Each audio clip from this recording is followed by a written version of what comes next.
السلام علیکم ناظرین، اس وقت سوشل میڈیا پر صرف اور صرف ایک ہی سوال گردش کر رہا ہے کہ تحریک لبیک پاکستان نے علامہ سعد حسین رضوی کی رہائی کے بغیر دھرنا ختم کیوں کیا۔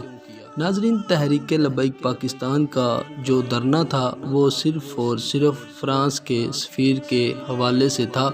تحریک لبیک پاکستان یہ چاہتی تھی کہ ایک قرارداد جو ہے وہ اسمبلی میں پیش کی جائے، اس کے علاوہ ان کا کوئی بھی اور مطالبہ نہیں تھا۔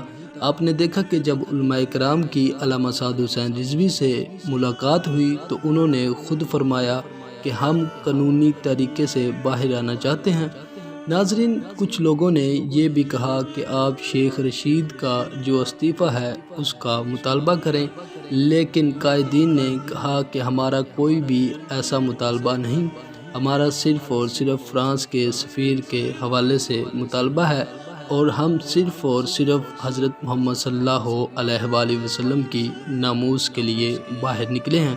ناظرین، اگر آپ کو ویڈیو اچھی لگی ہے تو اسے لائک، کمنٹس اور شیئر کرنا مت بھولیں اور ہمارے اس چینل کو سبسکرائب ضرور کریں۔